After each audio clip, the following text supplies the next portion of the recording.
For players to watch in this match, along with Skylar Walk from App State, a couple of defenders we're keeping an eye on here this evening. Avery has been such a rock for the Bobcats. I mean, played 60 career matches and played over 4,600 minutes. That's a full 90 minutes for 12 games this season. And so she has really been quite the biggest piece of the puzzle for the Bobcats this season. We're underway here from the Bobcat Soccer Complex in St. Marcus. Brain Freeman, Katie Goodman with you on this Thursday night, the final night of the regular season in the Sun Belt. Bobcats in the maroon, Mountaineers visiting from Boone, North Carolina in the white. Bobcats in the attacking third. This is Maddie Goss into the 6. Mountaineers going to clear out there. It's been a struggle for the Bobcats offensively. Last 2 matches, just 1 goal scored.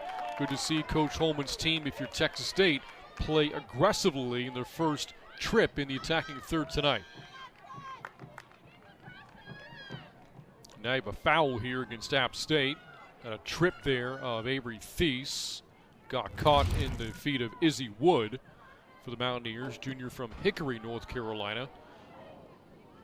Near Boone. This will lead to a goal kick following the free kick from Texas State.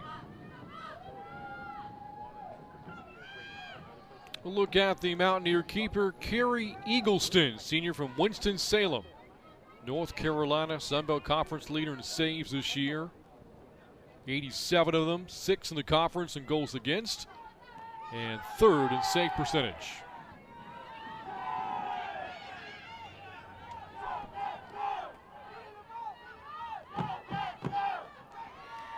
Now, while the Bobcats are known for their late goals, that is 11 late goals this season already. Apparently, if they're leading going into the half, their record is 5-0. So definitely looking good from the Bobcats, coming through with that high press early on. As you saw, they already had a couple chances, but here we are with App State making their way into the attacking third from goal distance, and a good save there. So we see Kaylin Chrisman in goal for the Bobcats here tonight. Should note that Beth Agee got the start in goal for the Bobcats this past Sunday at Marshall. Chrisman on the year. Her ranks in the Sun Belt Conference at 11 wins, 10 coming this season for Chrisman, the sophomore out of Belton, Texas.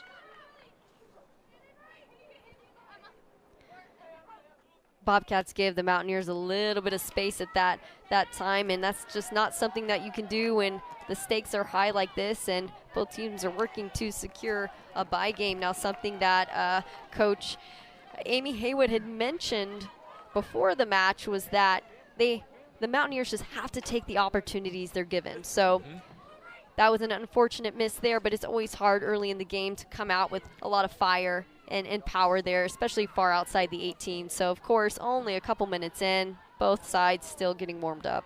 Goal kick here for the Mountaineers. No corner for the Bobcats. Just underway here in St. Marcus. 18th match of the year for App State. 18th time in goal for Carrie Eagleston for App State. 87 saves again, leads the Sun Belt Conference, ranks top 30 in the nation. 18 career shutouts, 6 this year, needs 1 more to tie a single-season program record. Fun fact, she actually made 20 saves against Wake Forest last season and ended up making Defensive Player of the Week. I mean, that's a lot. They're lucky to have her back there making 20 saves. Wow. 20 in 1 match, again coming a year ago. Season high this year, 13 against Clemson, which is also a lot. Baker's dozen for Eagleston, beg your pardon, for the Mountaineers. So mention this is the 18th match for App State. 18 matches, Katie, 18 different starting lineups. Oof. That's always tough, as you make it halfway through and you still don't really have a solid starting lineup. But, things happen throughout the season. Injuries pop up and, so maybe who you thought would be your core player in one place gets injured, and then you have to move all kinds of things around just to adapt to that one player being out of the mix. Here's Zoe Jr. with a cross. Bobcats trying to keep it alive at the 18. Goss at the top of it, can't maintain control. Back to Kamaria Williams. Williams, one of the 5 seniors playing on her senior day. Very physical play out there between Junior of the Bobcats and one of the Mountaineer defenders back. And this will lead to a free kick for Texas State. One thing you can always guarantee Kamaria Williams to bring is just that tenacity, that grit. I mean, look at that slide that she had just made there, saving it just from out of bounds and getting her team in the right position and a good opportunity right here. Got caught up with Carly Lance of App State. Williams with the free kick into the 18 in front of the 6. And the shot too strong there from Kiera Gonzalez for the Bobcats into the parking lot. Between those balloons that have the player numbers, the seniors playing in their final home match. Looked like it got right on her knee and elevated into the parking lot. Yeah, it's a hard one because you want to beat the defender to the ball, but it's also hard to get your leg up that high and to drive it, and so sometimes that just happens. And you know what they say, a goal's a goal, so whether it goes in with your knee or your foot or your face, a goal's a goal. Bobcats at home this season, record of 7-3, but they have lost their last 2 against James Madison and last Thursday against a very good South Alabama team. Meanwhile, the Mountaineers on the road, only 1 win. The record 1-5-2, but the win came last week as Southern Miss starting this 3-match win streak. It's always hard when there's a lot of fluctuation in the starting lineup, and so it's possible that, they're maybe just now starting to get their flow and momentum. And also, a lot of teams show up under pressure, and playoffs are right here around the corner. So, as I said, you can expect to see some really cool things, I think, out on the pitch in the next couple of days, conference-wide. Correction, that win over Southern Miss was win number 2 of this current 3-match win streak. Started with a win over Old Dominion. And then this past Sunday, a 3-1 win at home over Louisiana.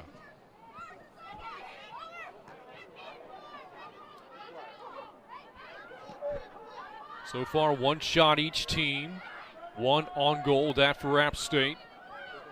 Mountaineers call for a couple of fouls here as well.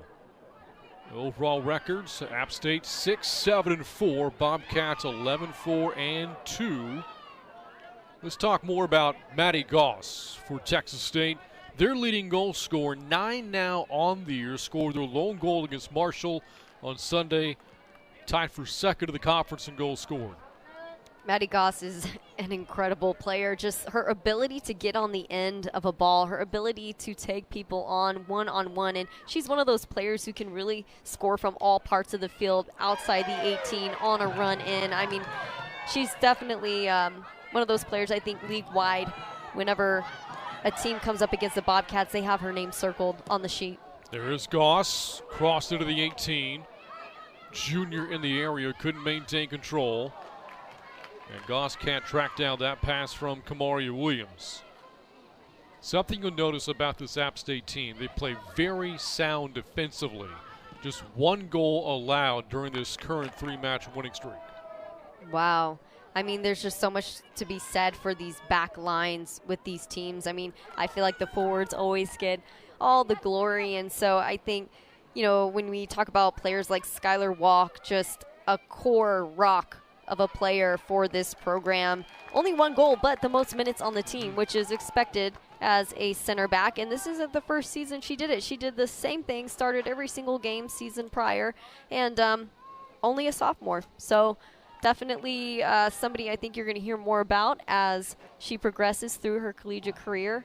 And it seems like she's one of those players that the Mountaineers can really lean on. They're looking at Skylar Walk setting up the defense on the first corner of the night here for Texas State. Juana Plata will send it in. Left-footed kick into the 18. No header there for Gonzalez. Ball stays alive at the 18 and then cleared by Izzy Wood of the Mountaineers.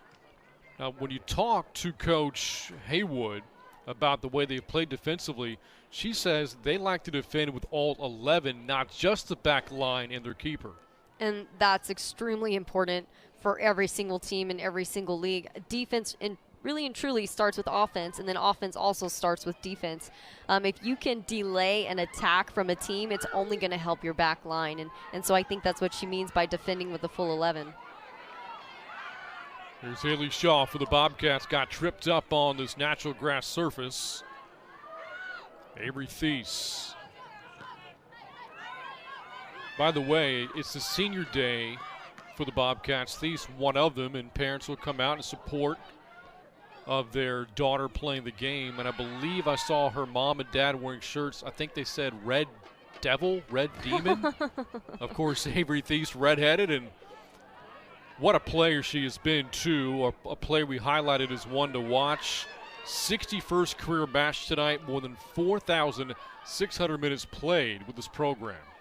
Again, a rock for the Bobcats there, and that's all you can ask for a center back. You see these center backs getting so many minutes, and it's because they're the backbone of the team. They command the field, and they see so much of the field, and this is something that I always say about center backs. They tend to have the highest IQ of the team, even over like your glorified number 9 on the field. Like they just have to know so much and be able to command so much and be proactive rather than reactive. They're just such a core part of the team, and I think a lot of times they don't get enough credit.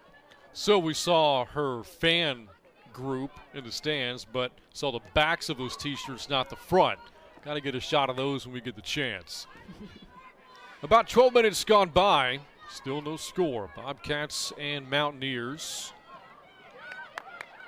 These two met in the Sun Belt tournament last year. We'll be talking a lot about the tournament in this broadcast. App State eliminated the Bobcats in the first round with a 2-1 win.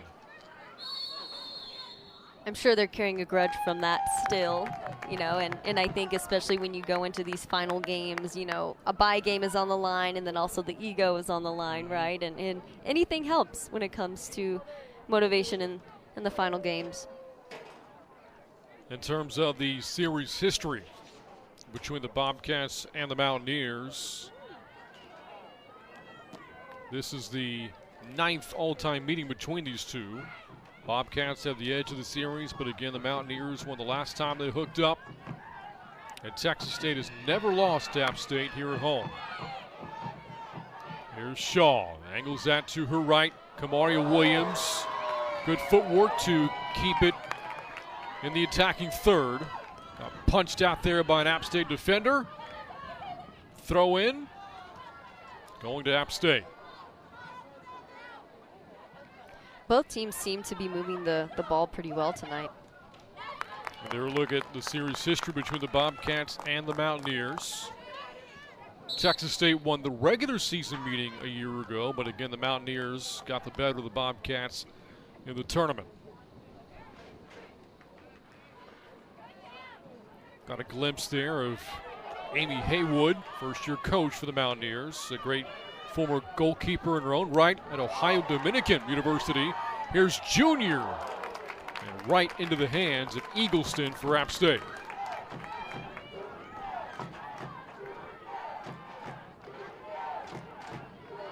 Junior able to get behind Lance. Ball into the 6. Eagleston with the save. 88 for her this year. You could see the intention from the Bobcats on that, but the Mountaineers keeper just picked up on it. Great foot movement. She got herself in the right position to intercept that pass. Maybe there'd been a little bit more pace on it. Someone could have got on the end of it, but we still got quite a bit of time left in this first half to maybe make that one a reality. Again, the Bobcats coming off a loss at Marshall on Sunday, a 4-1 defeat in Huntington, West Virginia. First road loss of the year for the Bobcats. Their first road defeat in more than a calendar year. Last time they had lost on the road October 8th of 2021 at Georgia Southern. That's a great place to be in as a team, to be able to say that they've been able to accomplish something like that over the course of a year and with a brand new coach. I mean, sometimes when you look at what makes a team feel successful, it's not always just making it to the playoffs, even though they technically are in and secure there. But it's those wins just like that stat you just mentioned. Any coach would tell you, if you're going to win a championship, no matter the sport you're playing, whether it be soccer, volleyball, football, name it, championship teams have to win on the road. And the Bobcats have done that this year, here playing at home tonight and looking to pick up their first home win since September the 25th against ULM. But again, this has been a remarkable turnaround year for Texas State. Bobcats with 11 wins. They are one of 6 teams in the state of Texas that's won 10 or more.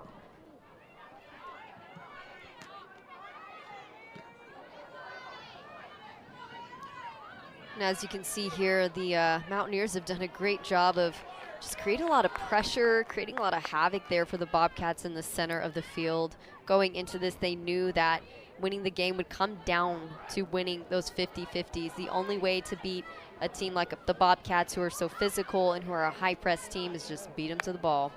See the fans there near the bottom of the screen, the drums and the flag out there. That's Boco's Army. And they've been out here for all now 11 matches of the year. Whenever goals are scored, they're popping the goal smoke as well. Very boisterous fan group here at the Bobcat Soccer Complex. It's so good to look forward to that as a game, knowing you can come out and, ooh. Got a foul here against App State. Maddie Goss got tripped up. Again, what a year she has had. Sophomore from Garland, Texas. Very physical here early. And sliding in, that was Mumu Gisasola, junior from Miami. That got the better of Maddie Goss. That looked like a rough tackle, and I'm glad to see Maddie Goss pop up and walk away from that one so easily. But, yeah, that's what happens in these games, you know, especially physicality's at an all-time high, and they're going to go in for every challenge here. Here's Junior. Lines it up for Gonzalez across into the 6. Bounces short of Goss. And no shot there for Texas State. Bobcats playing on their senior day. 5 seniors playing in their final home games, although one of them, Bailey Peschel, could be coming back. Peschel, her number right there in the middle, 17, out for the season with a torn ACL. Had the chance to talk to her earlier this week. She still has a COVID year option to use and intends on using it to return. Oh, that's great news, because there's just nothing like ending your career on such a heavy note. And, you know, it's really good to come back into a program where you know you're going to get the best of the best physical therapy, and they really genuinely care about the rehabilitation process. That's such a huge thing for athletes after they leave a program with an injury. A lot of times the injury isn't fully resolved. And there, look at Peschel. There's that brace on her right leg. The injury happened in a practice, not in an actual game. Happened very early in the year. And again, hopeful to be back next season. Goss punches it up into the air. Here's Gonzalez, leaves it for Addison Peters. A lot of white shirts in the area. App State playing well defensively. Here come the Mountaineers. Pass up along the near side. Emma McGabney can't quite get there. Senior from Tallahassee. And the Bobcats will throw in. Just a bit out of reach on that one, and also looks like there might be some wind involved, but that looked like a rough collision just a bit ago. Zoe Jr. is the one down to the turf for Texas State. Good gamesmanship there by Gisasola for App State. Watch what happens here. Got her in the back. Almost looks like an elbow possibly at the nape of the neck there, which is definitely a really sensitive spot. And Junior will walk off to the sideline. Sophomore from Frisco, Texas. Has had an impact this year. 4 goals for Junior, all of them game winners. And there, Gisasola, junior from Miami, who's played in now all 18 matches this year. 9 starts now in the season. Her playing time up significantly from a year ago.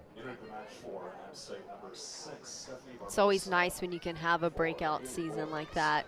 It's always hard going into it, especially when you're younger and you just haven't had a great season, and all it takes is one season to turn things around. So again, each team playing for a bye in the first round of the Sun Belt tournament. A win by either or a draw tonight will do it. but whoever loses this match is in danger of falling outside the top 6. And that is if Old Dominion defeats Marshall. So, if Old Dominion loses to Marshall, both teams are in the top 6. Again, a lot of moving parts. Yeah. Is the Sun Belt, 14 teams. There are 7 games happening today. 2 have already gone final. In fact, Arkansas State at home beat South Alabama. So the Red Wolves have taken over first place in the West. They are guaranteed a top 2 seed. And if Georgia Southern loses to Georgia State, then the Red Wolves win the regular season championship. And it's worth noting that the Bobcats beat the Red Wolves earlier in the year 2-1. Free kick, Wada Plata. Into the 18. Pops up into the air. Goss around the 6, and no shot coming for Texas State. Texas State is showing out with their usual intensity tonight, making their presence known there in that attacking third, but it's been pretty difficult for them to get on the end of it and, you know, be really dangerous in front of the goal there. And I think it's just a couple of things, you know, finding that rhythm more than anything. I don't think it's an ability thing at all in any way. I think it's finding the rhythm in this game is what's going to enable them to put that ball in the back of the net. But again, these Mountaineers are bringing it as well. The physicality at an all-time high in this one, as you can see with the multiple fouls and layouts. You look at App State, their first 14 matches of the year, they're sitting on 3 wins, record of 3-7-4. And for some teams, it might be hard to get up and motivated for the final stretch of the year, but they have responded. They've won 3 straight. And now playing for a bye in the tournament, Gonzalez has that go off the defender, Gisa Sola, and this will lead to Texas State's second corner of the night. You mentioned, you know, how they've responded, and they really weren't favored to be sitting where they are now here. And so I think that, you know, when you have quite a bit of seniors and juniors and grad students, that kind of presence on your roster, I think that kind of, you know, just seniorship and leadership is kind of what pulls you through in those final games, because they realize their career is slowly coming to a close, and that's when you got to show up. Just saw Olivia Cohen check in for App State. Off the corner, Williams. Pass deflected. Good defensive play there by Brecken Monteith. App State along the far side of the pitch, about halfway through this first half. Still scoreless here in San Marcos. Shannon Studer, App State against Junior. Angling left, 2 defenders back of the 18. Studer. What a battle here between she and Junior. Studer still with possession, and then Junior knocks it away.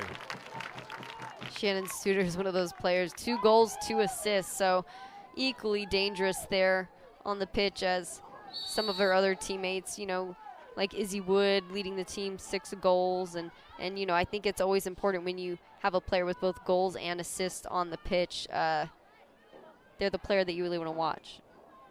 Free kick, App State, handled here by Monteith.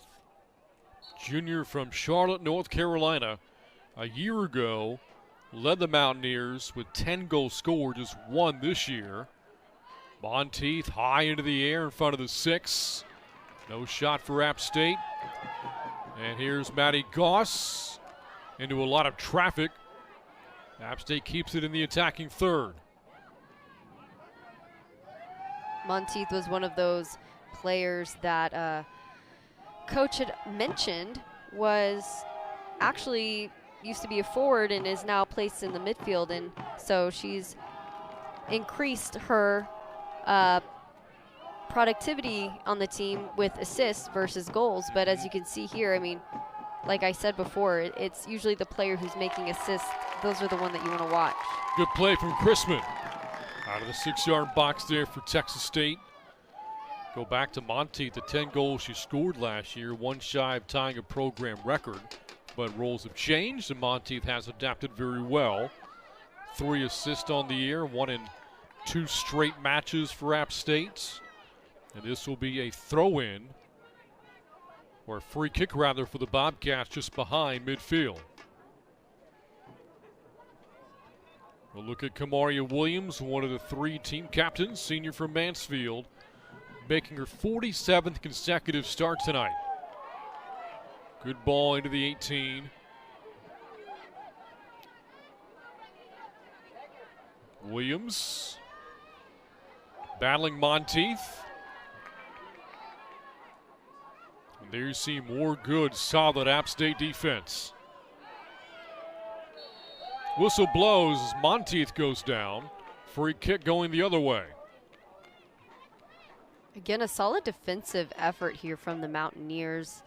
As you can see this replay here, right as she goes to kick it, it actually looks like she kicked a bit of the ground. And I don't know that a Bobcat was responsible for that one, but a turnover nonetheless here in favor of App State. Looks like they have charged a foul there to Haley Shaw.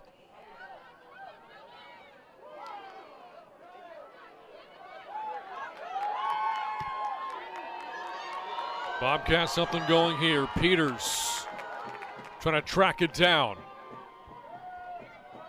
This is last touched by App State, so Peters a good play. And this will lead to Texas State's 3rd quarter of the match.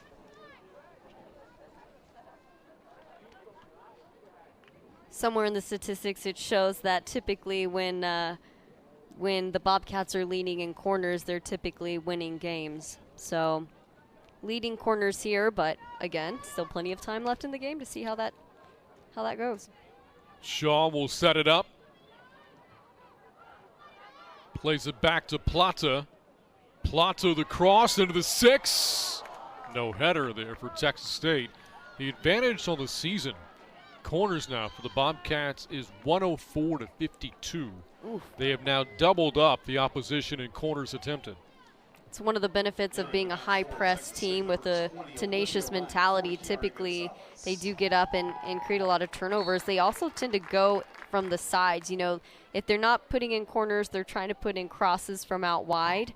And so a lot of times that just results in corners as well. But fantastic, you know, set piece there. Just nobody could get on the end of it. I recall our conversation with South Alabama, their head coach Richard Moody last week, commenting just how well the Bobcats have done in their offensive set pieces this year, and the key to beating them is to limit how many they can get. Yes, definitely clinical and really accurate whenever they do get a chance to just take a few breaths and decide where they want to place the ball.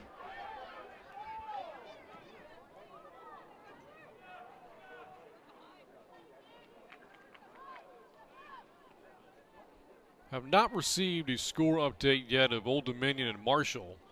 It is a match the 2 teams are following because, again, if Marshall wins that match, then both teams are in the top 6. App State can finish as high as 5th by night's end. The Bobcats could finish as high as 3rd.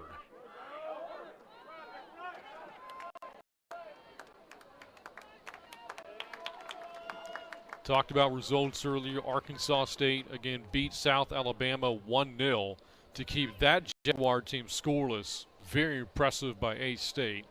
And Southern Miss beat Louisiana in Hattiesburg 1-0. Very impressive indeed. South Alabama is quite the program, and they have been for a while, and I think they really showed out this season. But I mean, I think that's proof that even the best can be put on their heels, right? And so that's the beauty of college soccer is, you know, you have these young players who step up in big moments and then they become big players in the next season. And it usually happens here, as I had mentioned, like right before playoffs or in playoffs, where these players start making a name for themselves. So this foul called on the edge of the 18. Plata with the cross. Peters, no shot. Shaw trying to get a piece of it. App State able to clear with under 17 minutes to go in the first half. Great defensive work there from the Mountaineers, and I can see here why Skylar Walk has been such a rock for this team. I mean, she's on the end of almost every ball that comes into the box out of the air. She's positioning herself correctly, and and her back line is following suit as well. Everyone on the Mountaineers squad has done a great job defensively tonight. Shaw locates Junior. Two bodies go down to the turf here. Good takeaway, Shannon Studer. Thies off of Peters. And then you see Olivia Wright flying into the air. Comes up empty. That is a very Olivia Wright thing to do, fly through the air, guns a-blazing. And she's one of those players that you throw in the mix when you need a spark there in the attacking third, and a bit of a collision here. More bodies going down. Kamaria Williams got caught up with Gisa Sola. Now she's favoring that right leg a little bit. Pretty physical early on here. About 30 minutes gone by. 6 fouls called against App State, 2 against Texas State. Looks like Gisa Sola's all right now after that collision with Williams, who will set up the free kick. She seems to be one of those players who is pretty much constantly in the mix. You know, I think we've seen a lot of her tonight, and that's always a good sign. Ball heading towards the 6. Olivia Wright got caught up with the defender near the 6. Looking back at the officials for a call. None coming. Plata works it back to Kirshner. Now Plata right to the keeper, Eagleston. No shot there for Texas State. Yeah, that one, you know, just at first glance looked like a foul to me. It looked like she was drugged down in the box, but, you know, refs are there and they've got a nice close eye on the situation, so maybe it was a trip. But here we go. We've got Mountaineers trying to move into the attack, but Ball has not spent much time here in this attacking third. Williams sends that up along the far side. Olivia Wright goes down again. Gisa Sola for App State. Just kept in bounds.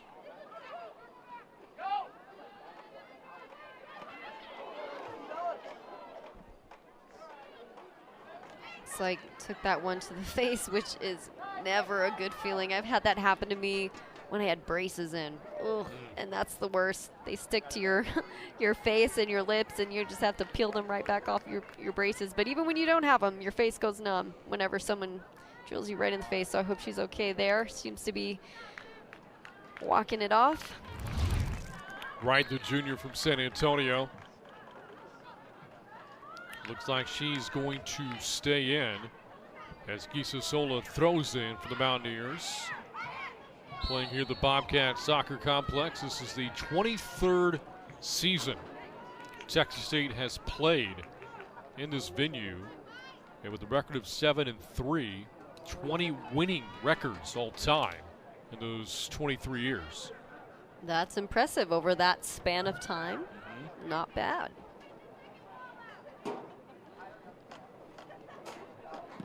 Skylar Walk with the free kick.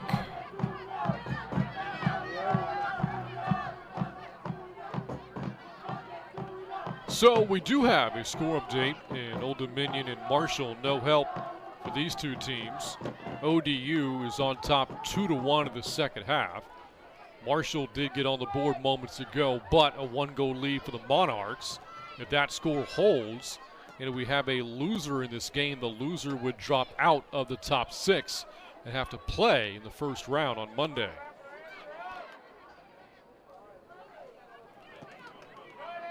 So again, if Old Dominion wins, this becomes kind of like a tournament game right now. Winner gets a bye and a pass to the quarterfinals as Junior in the 18 goes tumbling down.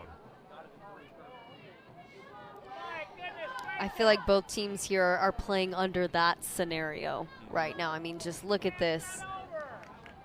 Studer and Junior. Also there's Skylar Walk. Talked a little bit about Shannon Studer.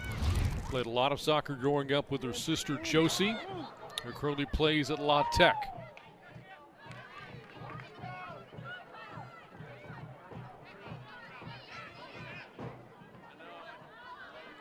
Bouncing ball far side, Olivia Wright can't beat walk to it.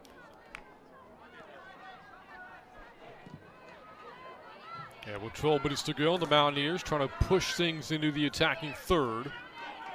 Just one shot for App State so far. It did come on goal, but again, the ball has spent so much time down here. It has, but the Mountaineers have done a great job at delaying that attack. You know, I think it's one thing to have a quick transition in, but then it's what do they do from there once they make it past the midfield. And the Mountaineers have done a great job of dropping really quick in a really compact way.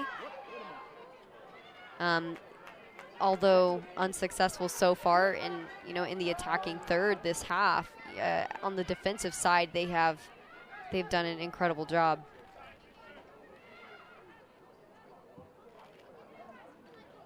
And now a deep throw-in coming here for Texas State. Substitutions here for the Bobcats. They will bring in Lily Erb and Wimberly Wrights. Wright had one of the big goals for the Bobcats this year, game winner in the 87th minute at Troy. Texas State's last win. Again, since then they've dropped 2 straight against South Alabama and Marshall. And there you got a glimpse of Emma McGibney for App State, senior from Tallahassee. Tonight, her 70th match for the Mountaineers.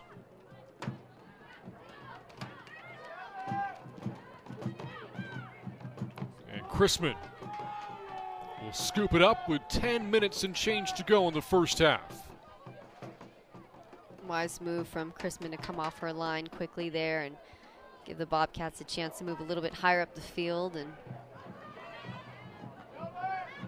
ball uncontested there by the Bobcats, which was the game plan, I think, for the Mountaineers. But I think the Bobcats need to come back and, return a little bit of that physicality in the midfield. And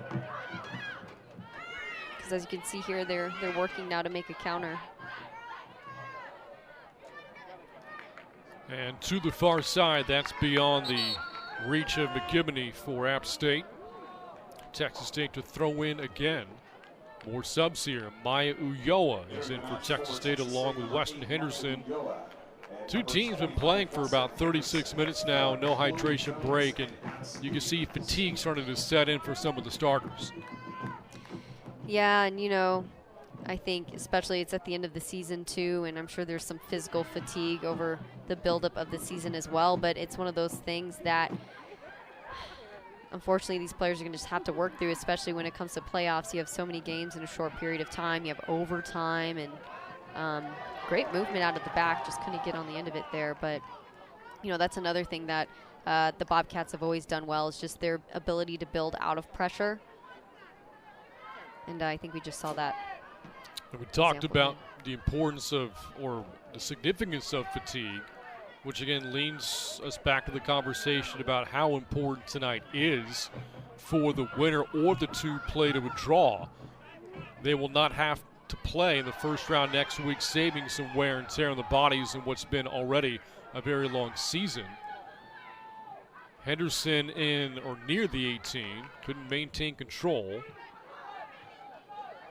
And remember, there are no overtimes in the regular season, but there will be in the postseason with no golden goal. Yeah, and that's something I find really interesting, especially since these players haven't had a chance to really build their stamina past the 90-minute mark in regular season, and then you have a couple of games close together where they are required to, show up with more stamina somehow. So I do worry about injuries in those situations, but again, all you can do is prep and plan and do your best.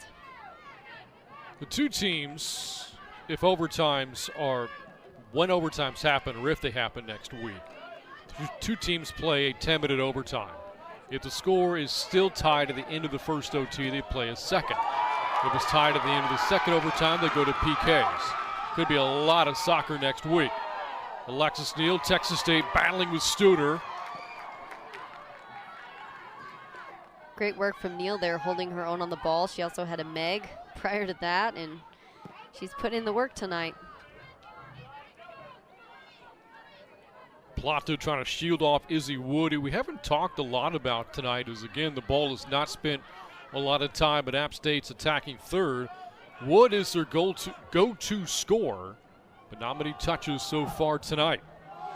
They seem to struggle when they get into the attacking third. You know, it looks like nerves might be at play. There's a sense of urgency. Hey, we're here. We got to make it happen. And sometimes that's when, you know, that calm composure in the attacking third really comes into play.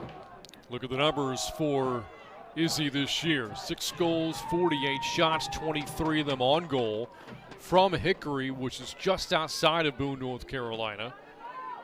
And one of the key players on this App State team who missed all of last year due to injury has had a great bounce back year this year. Wimberly right, Texas State. Pass for Ulloa. Ulloa grounds that one, but the Bobcats, no, not called for offsides. We got a foul here against App State. Now the question is, where did the foul occur? Based on his hand motioning, it almost looked like somebody just pushed somebody, but let's see. Right there. Oh. Yeah. So you have a collision between Katie Fuller and Wimberly Wright, so it's outside the 18. But if you're going to be setting up a free kick, this is where you want it to be. That is right, and I'm betting, even though we can't see it here in the frame, I'm betting we've got a couple of players camped out on the opposite corner of that 18 and getting ready to get on the end of it there. Here we go. Ulloa. And that was not touched by an App State player. Not the setup the Bobcats wanted. No shot comes off of that foul call as we hit 5 minutes to go in the first half. I'm sure she was probably going for a low-driven ball, hoping someone to get on the end of it and either flick it in or heel it back. Could have been an option there, but that's definitely the harder option to go for. Eagleston sends it away.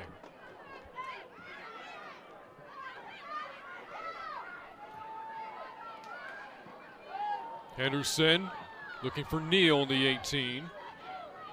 Got punched out by McGibney for App State. Neal back to Kamaria Williams.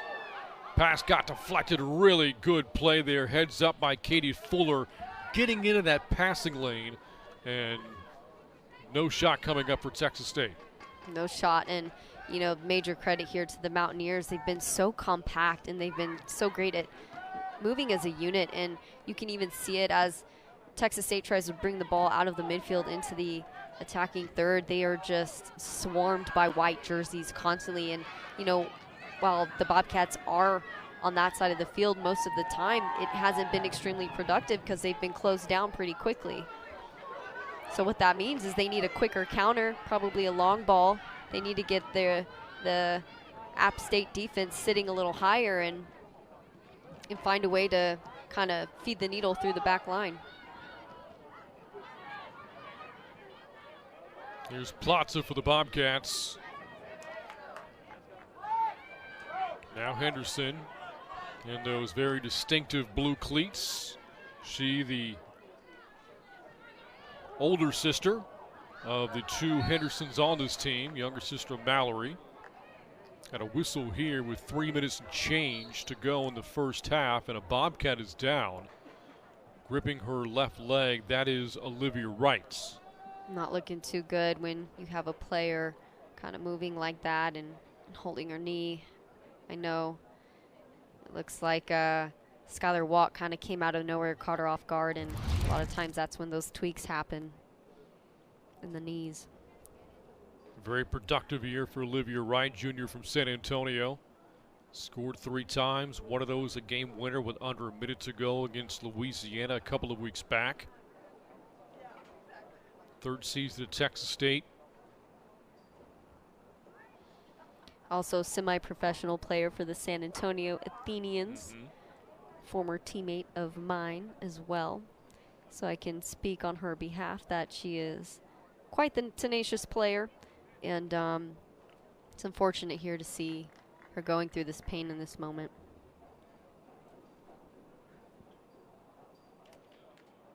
So again, the two teams, a lot to play for tonight as the training staff looks at Olivia Wright. A look at the scenarios. Let's start with App State. The Mountaineers, again, they get that coveted bye with a win or tie tonight or Old Dominion losing, but right now the Monarchs are winning. With a win tonight, they will not only have a top 6 seed, they will be the number 5 seed going into the tournament next week. If they tie, they do finish in 6th. A loss would drop them to 7th if Old Dominion defeats Marshall. What about the Bobcats and their scenarios? They get that bye with a win or tie against App State. They will also get that bye if Old Dominion loses or ties versus Marshall. Last check, Old Dominion was on top of the second half, 2-1. Coming into the day, could finish as high as 3rd, as low as 7th. So much to keep track of there. It's a lot happening. I mean, what'd you say, 7 games in one day? My goodness. Coming up at the half, we will revisit the Sun Belt standings and look at the tournament bracket if the tournament were starting this evening. But again, a lot of moving parts between now and the end of this match and the end of the night around the conference.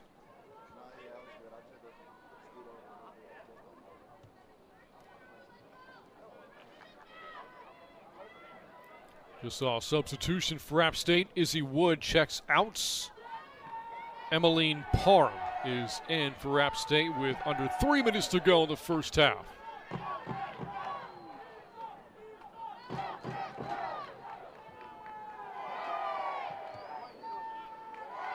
Again, a great home environment. You can hear the fans in the background with the Texas State chants.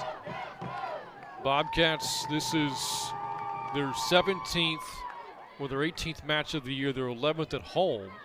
How will they adjust to playing in a neutral side environment in Foley next week? There is a takedown, a whistle as Wimberly Wright goes down. Skylar Walk looking around, wondering why the call was against her. And the Bobcats will set up a free kick here. You see Walk coming in, got that left shoulder into Wright's, but did not agree with the whistle. And again, Texas State sets up just on the edge of the 18. Yes, very lucky there that that one wasn't in the box and a penalty kick because, yeah, she came in there with guns up like a brick house, just flying through people, and, of course, expected from the center back, but let's see what happens here. Ulloa looking for a teammate, cleared by App State, bouncing around, and we are still scoreless. This is a great opportunity to have the ball. Kamaria Williams back into the 6th. Player goes down. Lindsay Salisbury. Salisbury was the one that got contact there in the 6th. A player who's playing in her senior day, has played very little in her Bobcat career, was the one in the area. Avery Thies got her foot on it. But then you have that App State defender shading back into the 6 to make the play on the right side of that goalie line, keeping this a scoreless affair. For a minute there, I thought Kamaria Williams was going to go opposite upper 90. I mean, she had a lot of the players in the box that are starting to transition out. That's when you want to just drive that bad boy into the opposite upper 90. But you could see she was trying to play it through a little bit. Just didn't have the power that it needed. But, you know, I really think the Bobcats could benefit from taking those shots a little further out and really putting some power behind it. I think their approach of crossing in and trying to thread the needle in the back line hasn't been wildly successful, and so, you know, maybe try something different. Final 10 seconds. Bobcats are going to throw in, and this will take us into halftime here from the Bobcat Soccer Complex. A lot on the line. The defenses right now standing firm. No score through 45 here in San Marcos in the final day of the Sun Belt Conference's career. Amy Wood, year 1 at App State. Mentioned earlier, she was a great goalkeeper at Ohio Dominican University, where she was a 2-time team captain. Second half underway. Bobcats in maroon, Mountaineers in whites. Texas State will attack the goal to our left here in the second half. Mountaineers to our right. So here we are in Central Texas, where the temperatures a nice brisk 75 degrees. And here is a cross that bounces off the post. Still hanging around the 6. Goss, Gonzalez, no shot. Oh man, the anxiety and the intensity on that one. I mean, fantastic cross in, just hitting the bar. Man, such a close call there, and you know that the Bobcats are feeling that one, but man, it's so hard once the ball gets there and there's multiple bodies in the way to put it in, but so close, and also great footwork there. Junior off the top of the crossbar, and then Goss caught into a lot of traffic. Good defensive play by Skylar Walk in the 6. This will be a goal kick here for App State. And this remains a scoreless affair. No score here. I was talking about the temperatures because for the Mountaineers back home right now, 45 degrees. Oof. 75 here in Central Texas. Man, the last time I played in really cold weather like that was probably in high school because the season is different, and man, that's so hard to do. Your chest freezes up and everything, and oof. Well, yeah, high school soccer in Texas, where Katie played at San Antonio Marshall, they play in the winter, so their season goes from about January to the middle of March.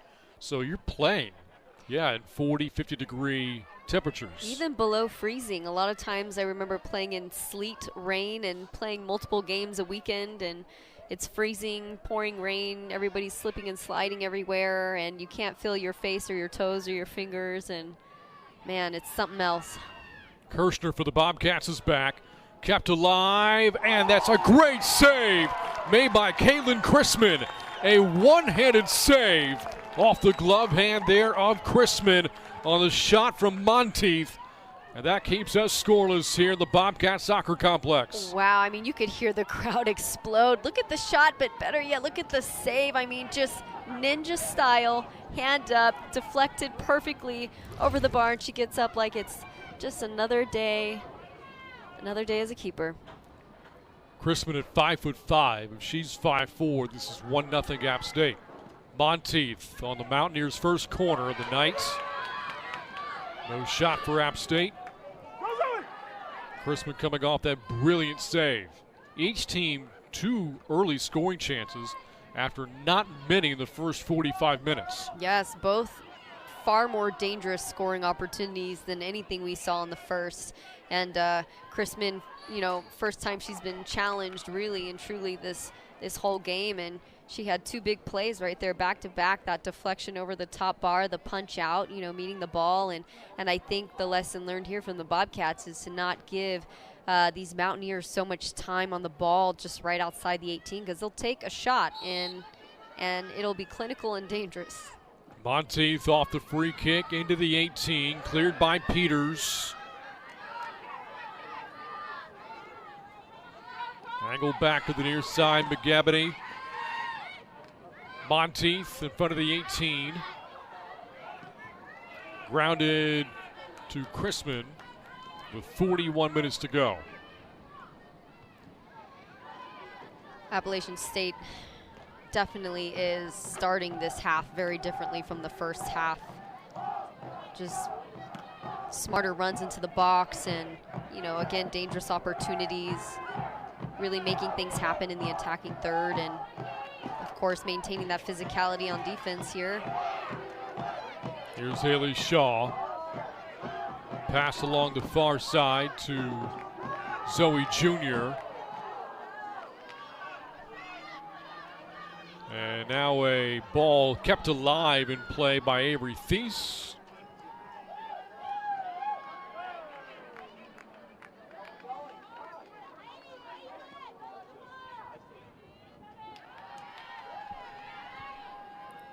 Ball pinballing around midfield, and this will be a throw in here. Let's take you back to this near goal for App State. Monteith, beautiful shot outside the 18, and that leaping save made by Caitlin Chrisman. How important was that save? Well, you look at the Mountaineers, when they score first, they're undefeated this year, 6-0-1. But when the opposition scores first, the Mountaineers are winless, 0-7-0. And so again, that close to the Mountaineers striking first here tonight. Two teams that are playing for that all-important bye beyond the first round. If they play to a draw, whether it be scoreless, 1-1, or 7-7, the two teams will punch their ticket beyond the first round with that bye. But the loser in danger of falling outside the top 6, depending on ODU's match against Marshall. Here's Monteith again. Monteith across, goes wide.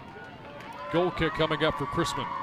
Monteith seems to be one of those players who is really, really showing up for her team tonight. I mean, just a few short moments apart, playing some dangerous balls into the box. And, you know, previously, as we had mentioned, was an attacker and then kind of moved and made her way into the midfield. And, you know, sometimes it's those players who have that experience in the attack that sometimes just have to step up and show up a little differently, you know, to create a spark for their team. And that's exactly what she's doing right now.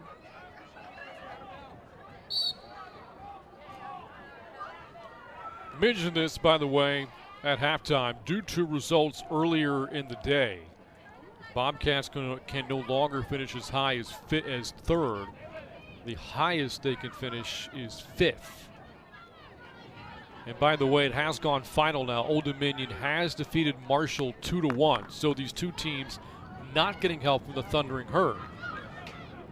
That means if we have a loser, that loser will finish outside the top 6 and be forced to play in the first round on Monday.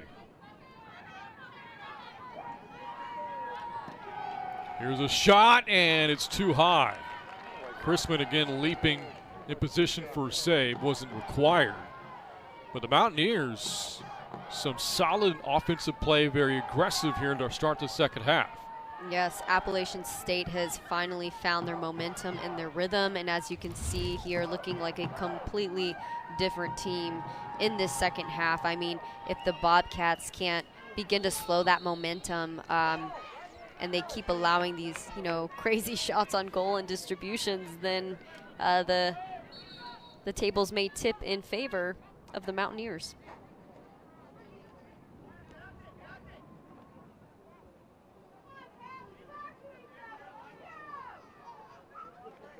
Now Amy Haywood visiting with the official.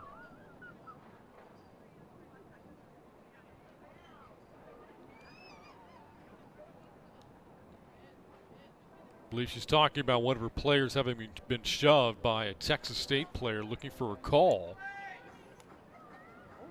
Steve Holman looking on the other side of the sidelines for Texas State.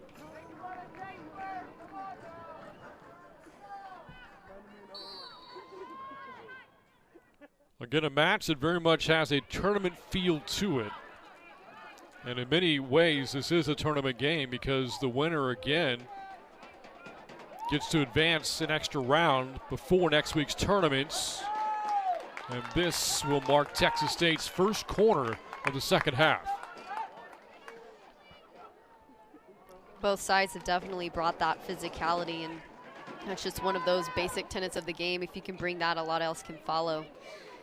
Now just going back into this corner success, 9-2-2 when leading in corners for the Bobcats. And tonight, a 4-1 advantage.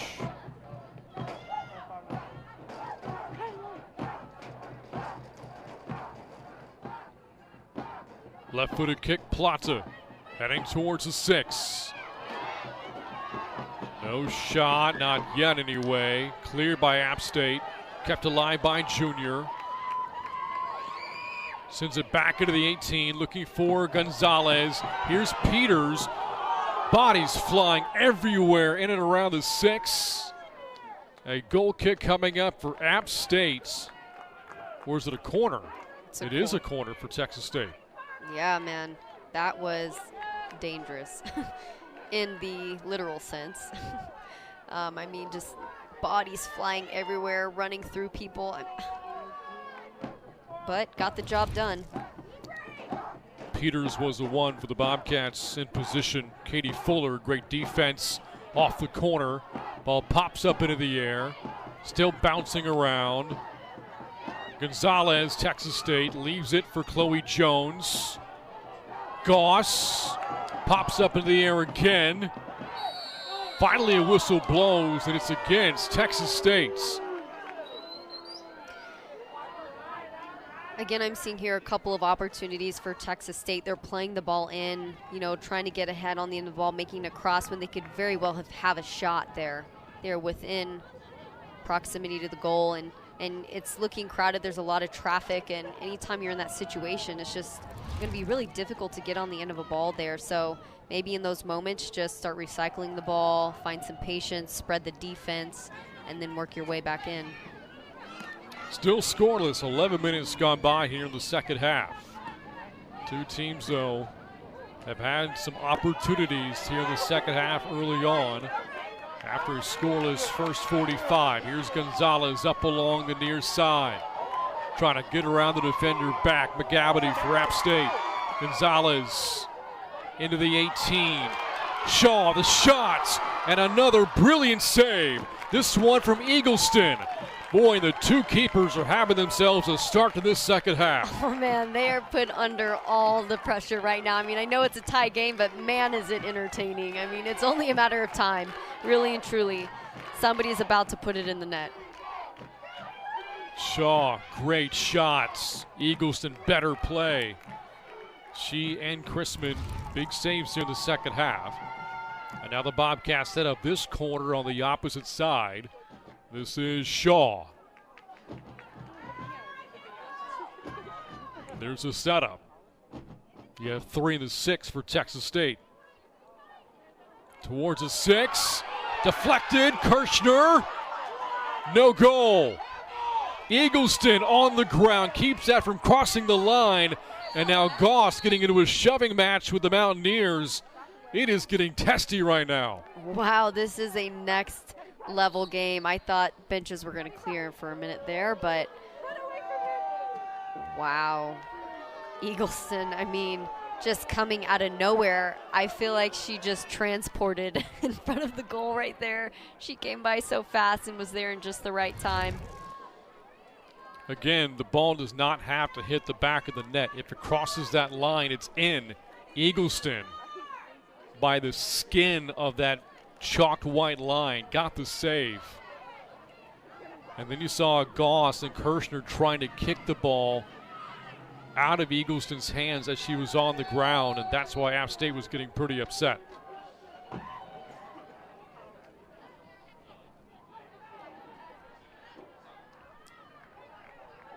There was a yellow card, by the way, administered to Maddie Goss. You want to be careful with those yellows because, in playoff settings, everything's more physical and you're more likely to accrue a lot more yellows. And so you want to be careful you're not doubling up and getting ejected from the game. Here's Gonzalez. Angles it back towards center. Gonzalez had it taken away. A lot of dribbling there by Gonzalez, no passing. Now Plata with a cross and just off line for Zoe Jr. Does prevent the goal kick. Got to hand it to Zoe there. I mean, that hustle, that speed, just really coming in clutch for her team there. And, for Gonzalez, she didn't really have a ton of options, so she had to carry. And ooh. A whistle here against App State. Katie Fuller being talked to by her teammate Skylar Walk, trying to calm her down. Bobcats are arguing, I think, that this penalty happened inside the 18. Oh, that's hard to read. But based on her body language, it kind of looked like she thought it was in the box too. It's one thing to have a penalty outside the 18. It's another to think you had a handball in the box. Handball, App State. Plata sets up on the edge of the 18. This is about as close as you can get to a PK without it being a PK. She's got a wall to get through and a keeper in this situation, though. Juana Plata The shot off the wall. Kept alive with the 18. Now Williams. She's got Junior in the box. Junior to the side of the goal. With 30 minutes and change to go in the second half, the energy in this venue has really picked up.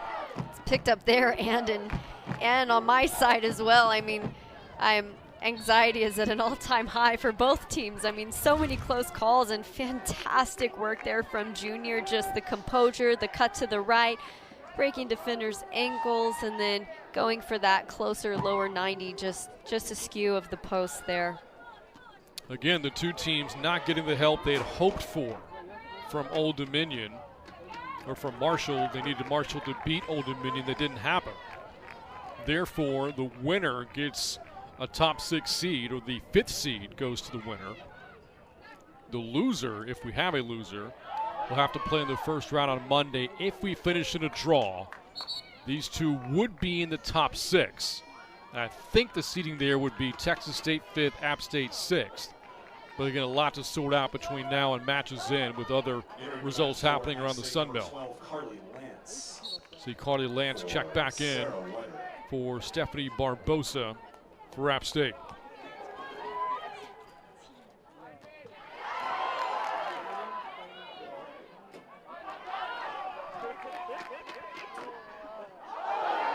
Gonzalez goes tumbling down. You have members of Boco's Army pointing and trying to will the officials to make a call. You got the fans engaged. I'm sure you have both sidelines very animated right now. It's intense out there. Advantage of playing at home. It's great to have an entire crowd of people on your side fighting for you in those situations and, you know, putting some pressure on the ref at times. See Alexis Neal check in for Texas State, freshman from Coppell. Former 2-time district MVP in high school, Dallas area female soccer player of the year. In for Texas State as that goes off the head of Fuller. And the Bobcats throw in again.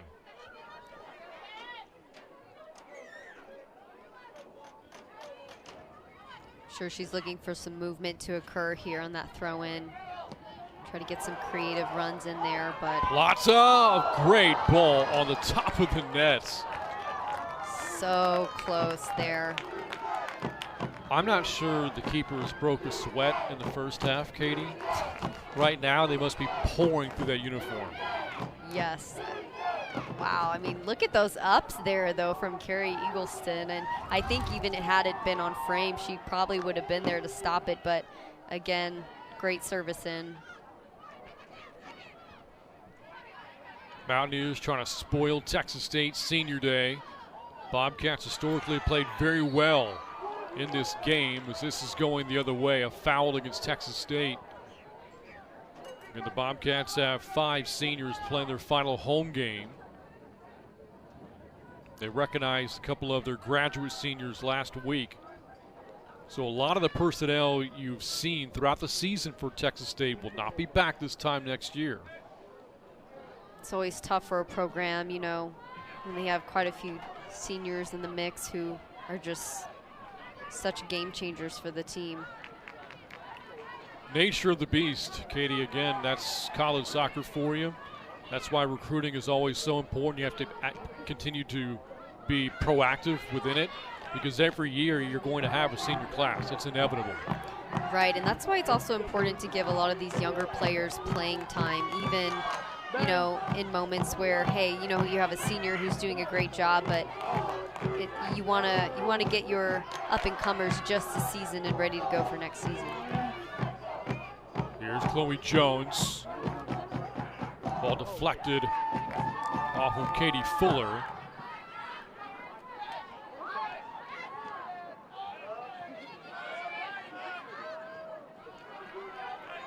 Now Thies. Grounds her pass for Peters. Peters a shot, and it goes wide and to the right. And again, the two keepers in the second half have made some stellar plays. See this from Chrisman. Came early in the match, but here in the second half, look at this save. Leaping right-handed save by Chrisman. And then you have Eagleston for App State, making some great plays of her own. We're scoreless right now, thanks in large part to their play. Again, both keepers and coaches will tell you that defense is beyond the keepers. It takes all 11 of you to get stops, but the keepers specifically in the second half have kept us 0-0.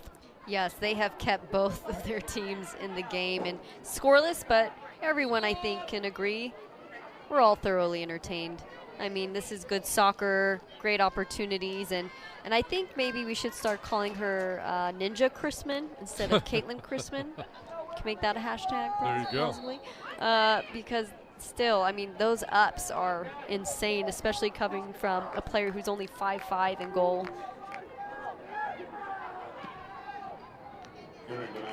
The opposing goalie, Eagleston, 5'8", 3 inches on Chrisman. And again, at Chrisman, we're 5'4.5". Might be 1-0 App State right now. Two very distinctive kits for these two.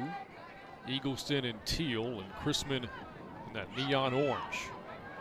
Definitely can't miss her, that's for sure. Those bright colors.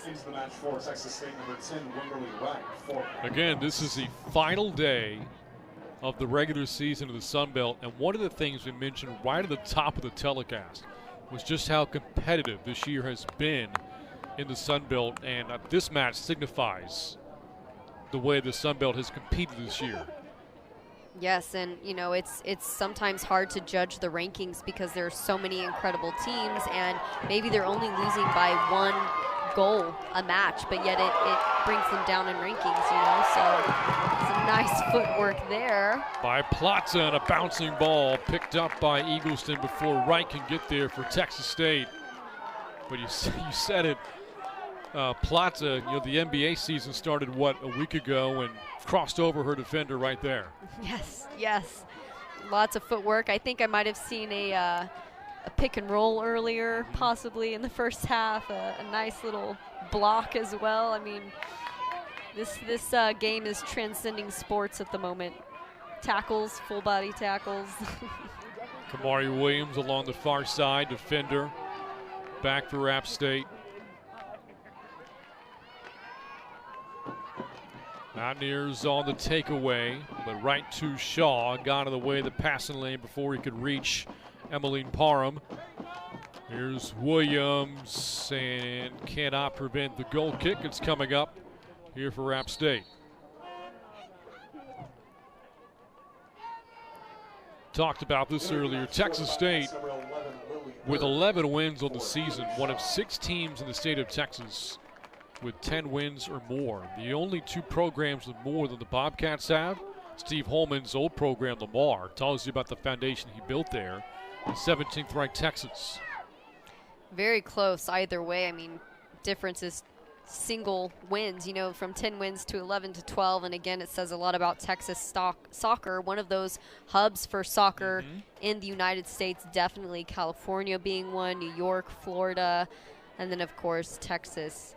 I think any team that you're on in a college setting, there's always going to be a Texas player involved. Plaza showing off the fancy footwork again. Got the better of Leela's start there. And now maintains control again. The Lierb's pass deflected by App State. Monteith works it to her back line. You've got to hand it to App State because they do a great job of delaying the Bobcats, and that's where they become so dangerous, is when they come into that attacking third with speed, and they've done a fantastic job of just standing them up and forcing them to cross, forcing them to delay. And then you can also see where they've really mopped up a lot of their passes. There's more passes to feet, more quality passes coming from App State as well, and also forcing more turnovers on the Bobcats side. Here's Stark trying to shield off Neal. Ball punched up into the air. Mountaineers trying to get something going here. It's been a while since they've had a shot.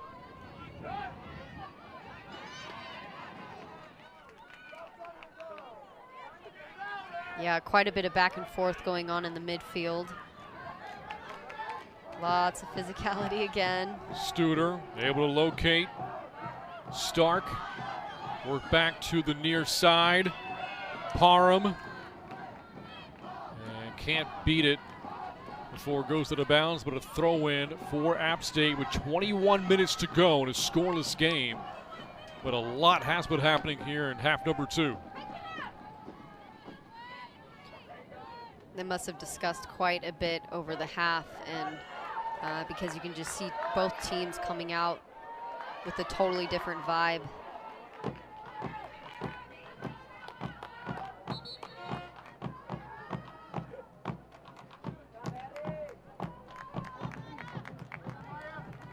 So again, this is the last day of the Sun Belt's regular season. Sun Belt tournament coverage coming up Monday. Halloween. Start your day off into the trick-or-treating at 4 o'clock, the 7-10 matchup. And then the nightcap is the 8-9 matchup in the Sun Belt Conference. The tournament in its entirety will be covered on ESPN+. Now again, these two teams don't want to play in Halloween. They want to dress up and enjoy their nights, not have to worry about soccer. Sit back and relax. If they finish in a tie tonight, good news is they both get to do that. But if we have a winner, then the loser will have to play in one of those two matches. Corner kick, Texas State, their 7th. Mountaineers have just 1. Plata towards a 6. Right. Ulloa. Cleared by App State. They've been in this situation so many times with the ball just barely close to the line, and it's just a wall of white jerseys standing in the way. Ball bouncing all around in the 18, and Plata tries again. Nobody home for Texas State.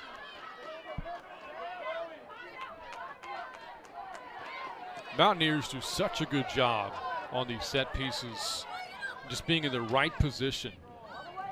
Of those two corners, Katie, the first one, you saw all the defenders collapse within the 6.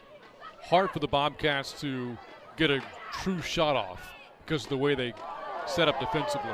Yes, they are just so well connected and stitched tight, and they know how to contract and expand really well. And you know, these distributions out of the back for App State are fantastic as well. Eagleson ball landing around the half mark, even whenever she's kicking it from a goal kick, you know. And so they're just doing a great job of getting on the end of those services, which is, I think, really working for them right now. Coming up in 18 minutes to go. Good play there by Parham, keeping it in the attacking third. Chloe Jones locates Kamaria Williams. Williams able to deke out Leela Stark. Here's Williams along the near side, angles that for Alexis Neal. Defender back is McGibbony for App State. Neal deflected by a defender in the 18, Skylar Walk. Cleared by App State.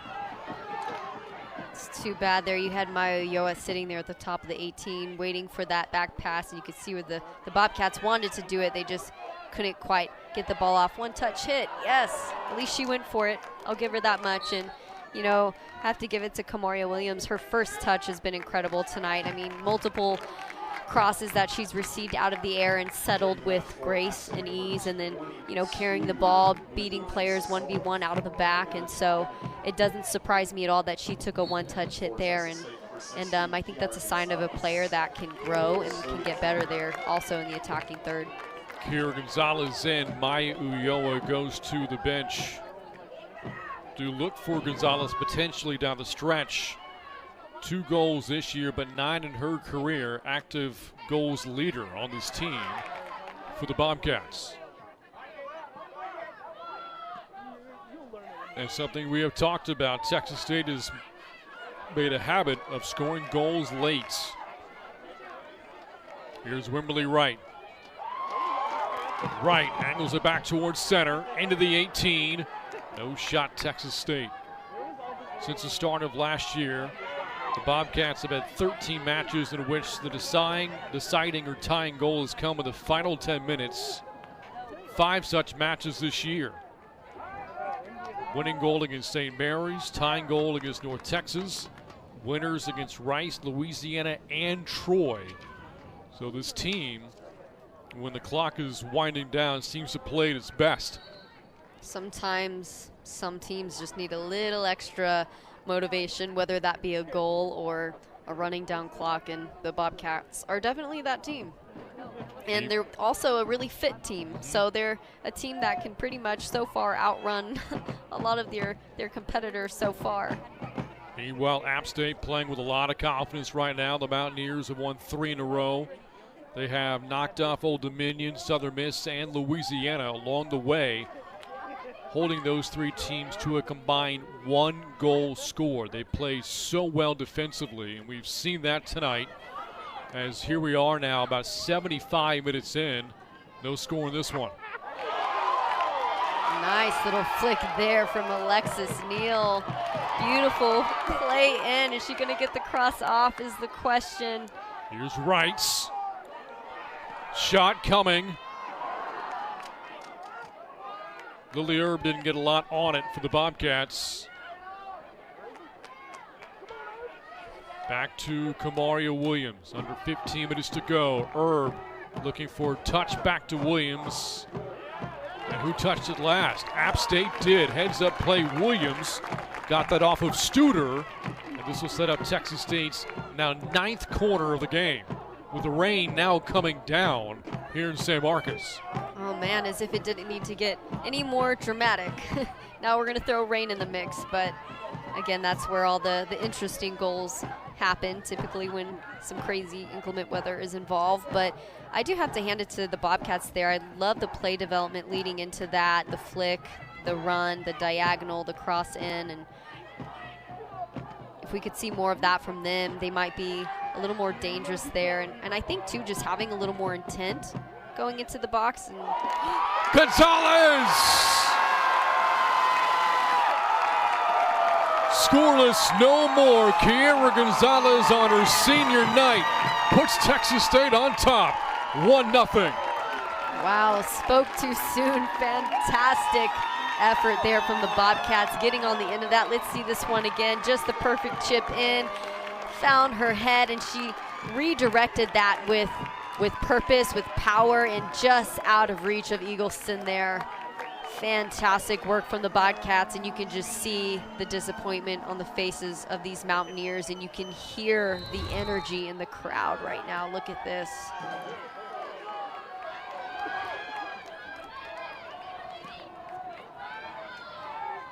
You heard Katie describe the effort that Carrie Eagleston gave. Dove to her right, got that left hand stretched out, may have gotten a fingertip on it, but just not enough, as Gonzalez knocks in her 3rd goal this season. Other 2 came against ULM and a late equalizer against Troy. 10 career goals now for the senior from Austin.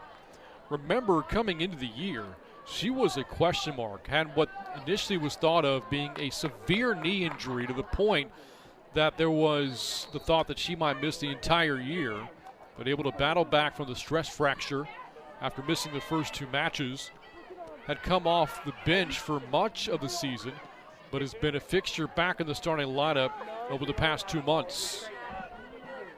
Injuries are something else, you know, like there are so many players that could have just been so great and had so much potential, but careers ended with a debilitating injury. And you know, it's great that she was able to make it through that one, and she really had the opportunity just to show out this season, and she's done a fantastic job. By the way, Juana Plaza on the assist, 5th for her this year. Also playing in her final home game at Texas State. had her senior day last week as she is a grad transfer from Lamar. Her number, though, along with Gonzalez's, painted on the pitch here. And there a look at Juana Plaza. We've talked about her a lot this season.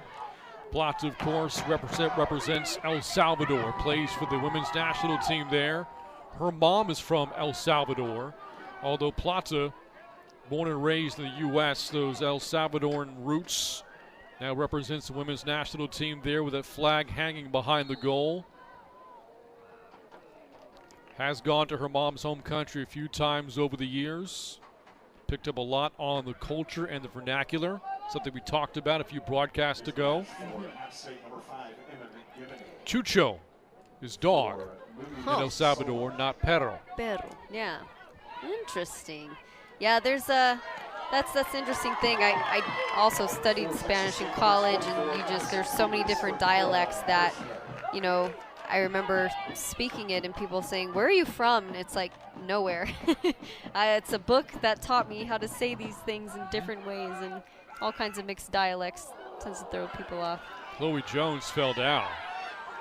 App State player fell down. A lot of bodies on the pitch here tonight. Here comes App State. Here's Monteith. Thies got in the way. Monteith. Here's the ball punched up into the air. Off of Plata. Bobcats desperately trying to avoid a corner here. You see Gracie Giacoletto there for App State. Trying to get one by Lily Erb with 10.5 to go in the second half. That 2v2 a minute there with Izzy Wood and Brecken Monteith, I thought was going to result in something a little different. I think maybe if Izzy had distributed that ball a little bit earlier, that Monteith might have had a better angle, but you know, everything is hindsight 2020 there, and you know, it's late in the game, legs are tired, so much happening. You want to be patient and composed. You want to rush anything, and so those are just... Oh my goodness, Olivia Cohen just took a ball to the face, maybe right in the nose there. Senior from Atlanta. Good to see her bounce right back up. That was close distance there. Watch this again. A bicycle-style kick off of Erb and right to Cohen. Definitely looked like it hurt there. Good on her for popping right back up. I'm always amazed by some of these players' pain threshold. Skylar Walk off the free kick into the 18, cleared by Gonzalez. Walk battling Erb. What can the Mountaineers do offensively over the final 9 minutes? Remember, for them at this point now, they would just love a draw. It would get them a top 6 seed. If this score holds, they're playing Monday and Halloween.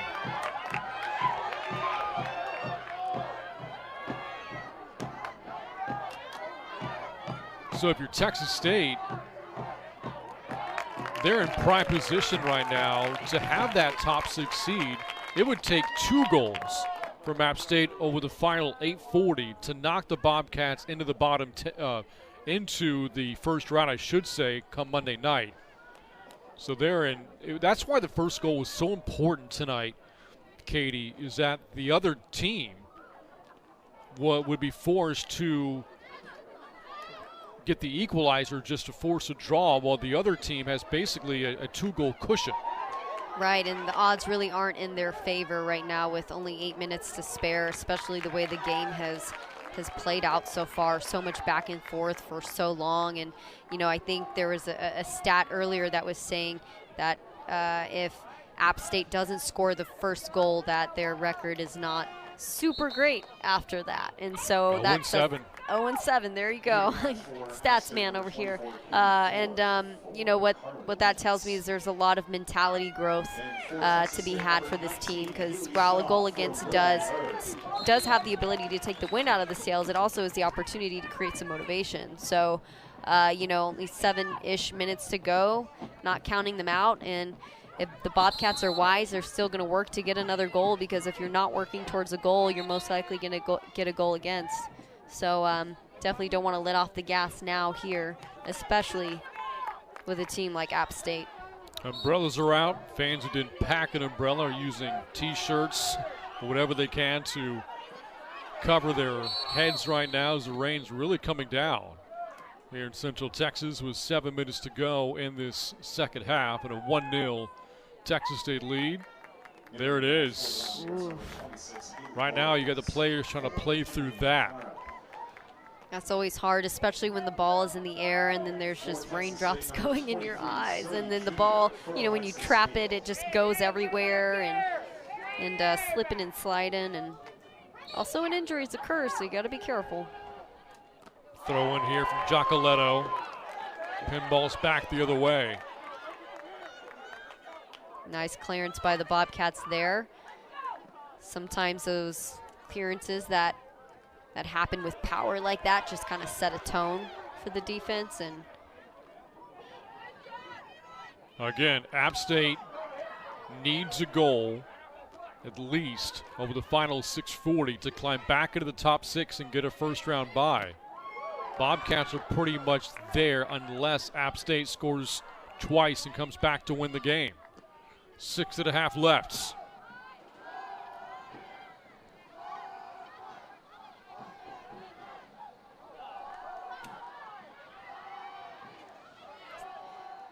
great defense there from Maya Yoa, but looks like she's down, favoring that left ankle there for a bit. Didn't look like anyone was around her when that happened. This is Plata for Texas State. Got a knee on the turf right now with 6 minutes to go in the second half. So again, Texas State playing on its senior day. And traditionally over the years, they've played very well on senior day. All-time record 17-5-1. Do note they dropped their senior day match a year ago to ULM. This is the 8th straight year the Bobcats have wrapped up the regular season at home. Such a bittersweet night for these seniors, so much on the line for them. Good corner there from Monteith. And Al Goss is going to clear it for Texas State. Header was a good idea, just didn't have the oomph behind it. And when she received that ball, a bit of a bounce, and that's always hard to handle right there in front of the goal. And so great work there from the Bobcats, applying that pressure, stepping in, closing down passing lanes.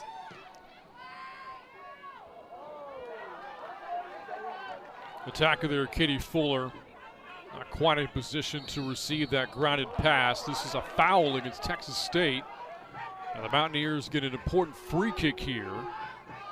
So Caitlin Little will get caught up with Wimberly Wright.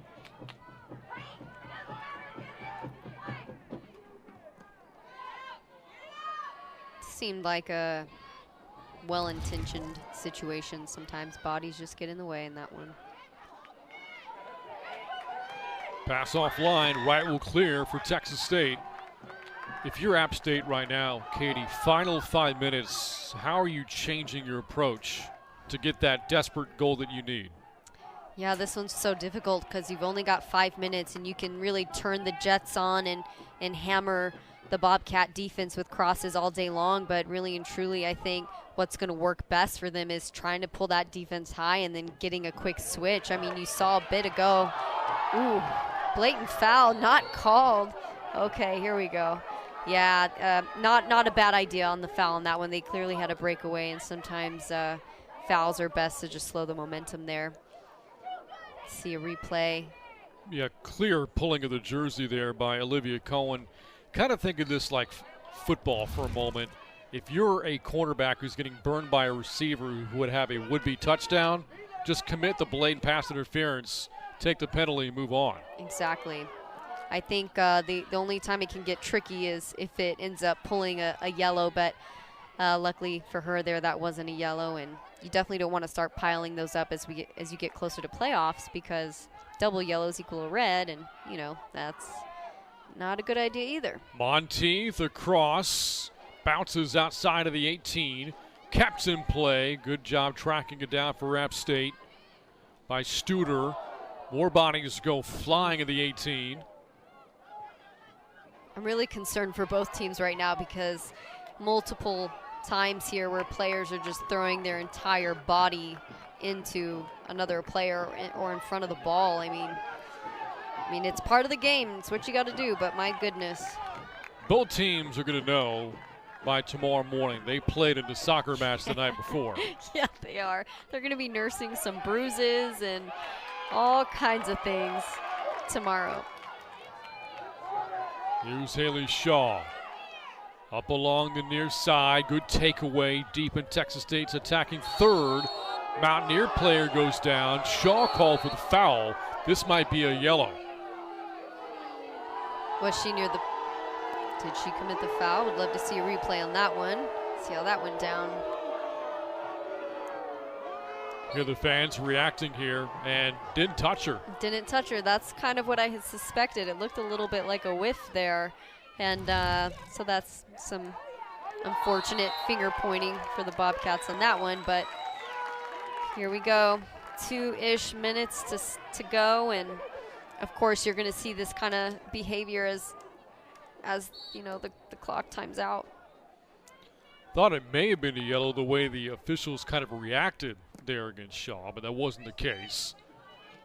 Bobcats have been called for yellow tonight. That was Maddie Goss.